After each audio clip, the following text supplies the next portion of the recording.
Hi, welcome. We'll be getting started in a few minutes, and while we're waiting for people to sign in and log on, if you'd like to add your location in the chat box to the right of the screen, it's kind of fun to see where people are watching from and who's tuning in. My name is Judy Stillman with CoinUp, and I'm in Los Angeles. So let's see if we get some other people to add where they're watching. I know we have some people watching in San Diego, and as I said, I'm here in Los Angeles. So today I'm really excited to have some really incredible people here to talk about some new and potential treatments for autism.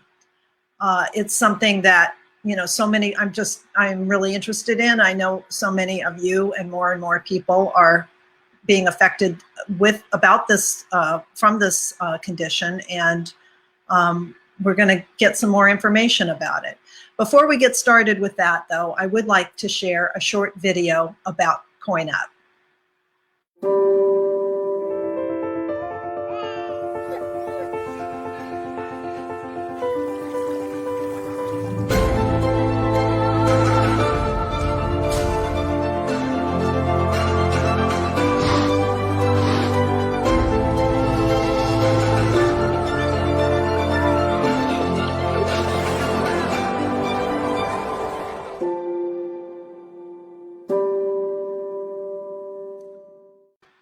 So I think you get the idea. You can very simply round up and donate your digital spare change from a credit or debit card using CoinUp app, and donate that every month to a charity or cause that you choose. So check it out, where you can download it on the App Store from Google Play, or you can go to our website, coinupapp.com, and you can sign up there as well. Today, we have just two amazing women who are deeply committed to improving lives of children and adults with autism. Allison Whitney is the founder and president of B.I.A.N.C.A, which is an autism nonprofit in San Diego.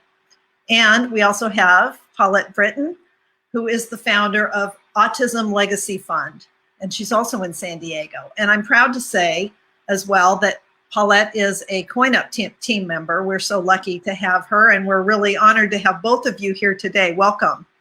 Thank you. Thanks, Judy. Allison, get us started with a little background about B.I.A.N.C.A. What inspired B.I.A.N.C.A, and what is B.I.A.N.C.A's mission? Sure. B.I.A.N.C.A is actually my niece and my godbaby, and she's the one who inspired me. She was born neurotypical, and then around the age of 3, one night she literally disappeared, and it's called regressive autism. And it took my sister years, but she just would not give up, and she tried everything under the sun. I mean, everything under the sun. And it took a couple years, but we finally saw a light at the end of the tunnel. And I wanted other families to be able to get to see that light at the end of the tunnel. So that's why I founded Be Involved, Act Now, Champion Autism. Awesome. We basically you have a really fantastic website, biancausa.org. And what types of resources can parents and other people that are interested in learning more, what type of resources do you have on the website? We actually have all kinds of resources. We're trying to be a one-stop shop for families affected by autism. And when we first started, we basically wanted to help low-income families provide access to the programs, because early intervention is key, and it makes a huge difference. And so we were offering scholarships and sponsorships and trying to mirror the things that worked for Bianca back east, because she lives in New Jersey. We kind of mirrored those programs.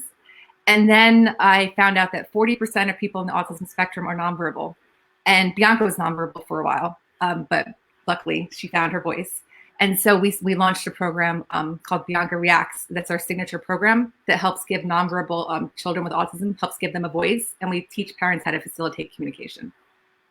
Fabulous. That's just awesome. Paulette, I know you have a personal reason for becoming an autism advocate. Can you share your story with us?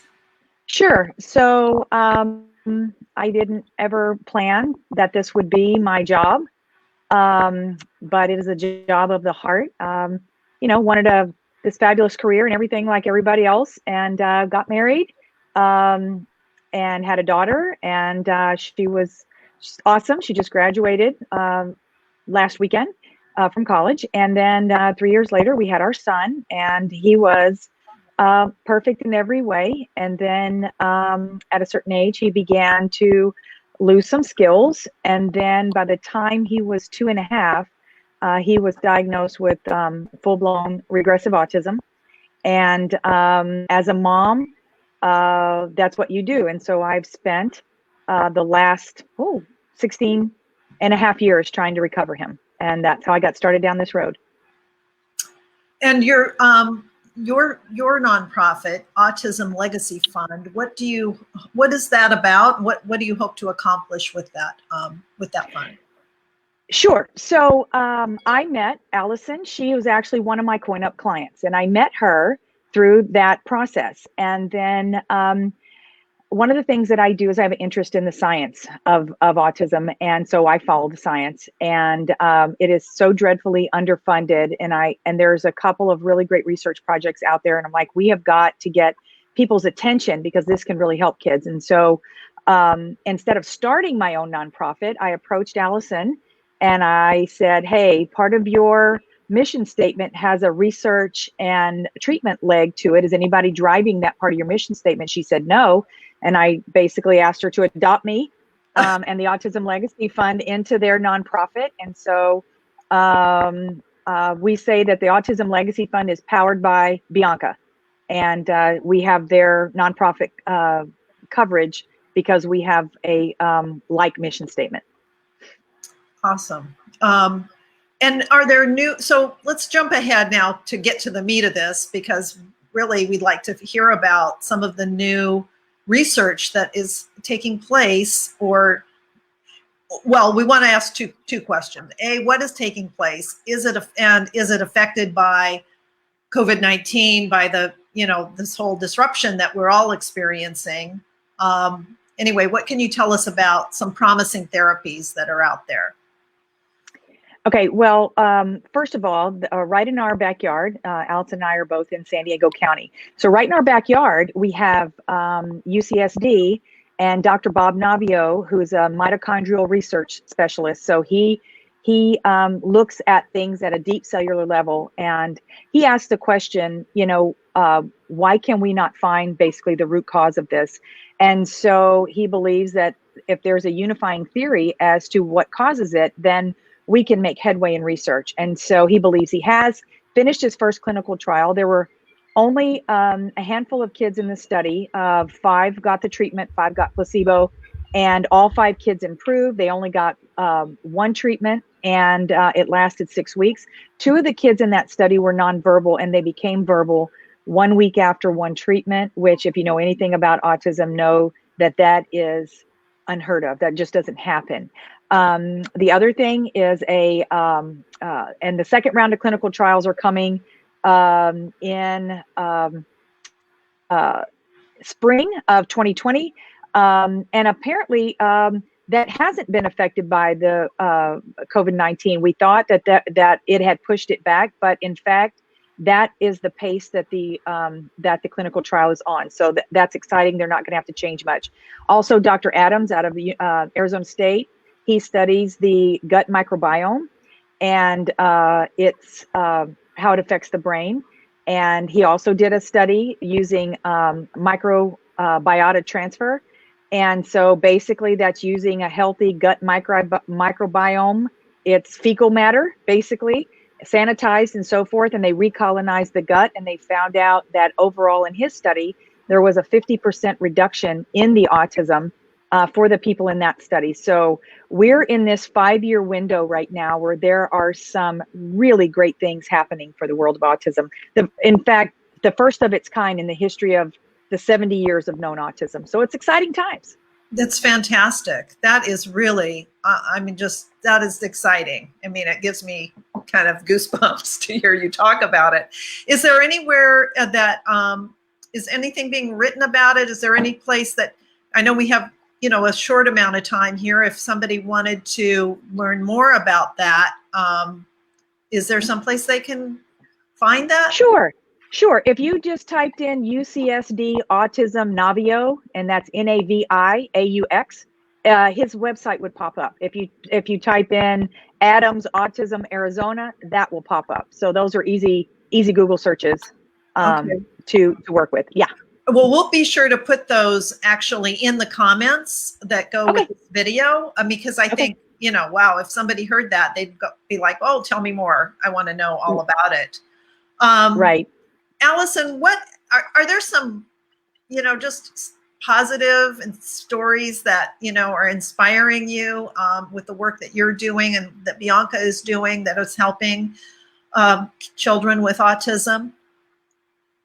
Absolutely. We have so many stories of late, especially lately. One of my favorite stories is this mother that told me that she had been making her daughter eggs for years. And she found out after going through our program, she was finally able to communicate with her daughter. And she's like, I finally met my child. And she found out her daughter does not like eggs. Yeah. So it took her 6 years to get it out, but it's little things like that. They're little triumphs where these kids are locked inside their own bodies and we're unlocking their. Yeah, it's beautiful. It is beautiful. And Paulette, you also were mentioning when we talked earlier about some tools, technology and tools that is helping nonverbal children become more verbal and to be able to communicate. Sure. Well, in partnership with B.I.A.N.C.A and with Allison, if I had to go back and do it all over again, and I could, I would insist that we work on communication strategies more, because if you get a kid a voice, then you will know what they want, what they don't want for their lives, what they like, what they don't like. And don't we all want a voice? Don't we all want to know and be known? And so when I look back and thought, okay, we've got this research going on and it's great. Now there's some communication research going on as well that's helping kids. And so really in that partnership with B.I.A.N.C.A and with Allison, we want to make sure that every kid has an option to have their voice heard. And so my son particularly, Sam, is barely verbal. He has functional language, but he doesn't have conversational language. So he can't tell us if he hurts, if he doesn't hurt. I mean, if somebody was mean to him, there's just so much that he cannot express because he doesn't have the motor control of his motor skills of his mouth, his oral motor skills, to get the information out of his brain and through his voice. But he can type. And so if we can teach him exactly what Allison and her group are doing, to me, giving these kids a voice as early as possible is the absolute most important thing that we can do right this second. And so just last week, we sponsored a family to have the technology, to have an iPad, and to have the text application that they need, the Proloquo for text, and and help and training as well with their communication specialist to make sure that she was all a part of that. And so I am so completely on board with everything that that B.I.A.N.C.A and Allison has going on, because quite frankly, that is a look into the heart of a mother and what they want for their child. And so what B.I.A.N.C.A is doing is just imperative right now to the autism world. That's awesome. That's just, it's so encouraging because I was, doing a little bit of research myself, and you provided me with some information too. And I was kind of shocked to see that, in 2016 or 2018, it was like 1 in 59 children is identified on the autism spectrum disorder. And in 2020, it's now 1 in 54. So the curve is still going up. I don't know, and maybe you don't know, maybe no one knows, if that's just because we're getting better at identifying it and we have kind of broaden the spectrum as opposed to it being more narrow, or if there's in fact the population is really growing and there are more children in being, you know, affected by it. I don't know, but it is a huge social, health, education, and welfare story. And as you rightly point out, it will it affects every socioeconomic group. But yes, autism is an equal opportunity offender. yes. Yes. And with many things, those who will not maybe get the assistance and help that they need would be those without the financial means to do so. So, well, I really applaud the efforts that you're doing, and I'm glad that we're doing this video to, let people know that there is hope, there are options, there's a lot of, positive things that can happen that will really, change people's lives. And I'm just really glad that you've taken the time to share that with us today. Allison, I wanted to ask you also if you're seeing the biggest need that children have right now, or, how B.I.A.N.C.A is able to meet that need, or what you need to do that. Basically, the people on the autism spectrum, they're used to things, they're used to their schedule and things being set in a certain way. And a lot of them are, their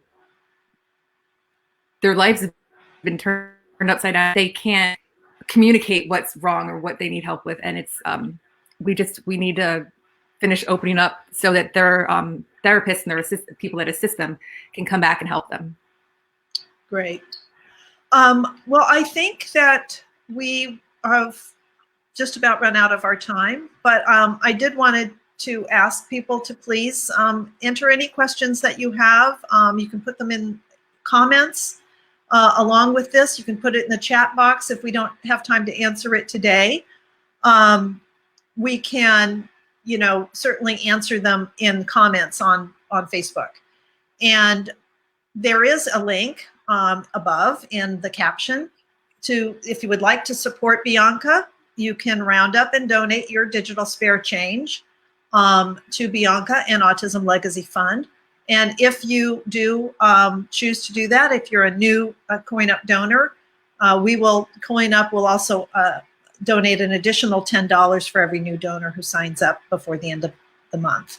So we thank you so much for taking this time. And again, we'll be doing this again next week. We'll be talking with some more incredible nonprofits. And until then, we'll see you. Bye-bye. Thanks, Judy. Thank you. So much.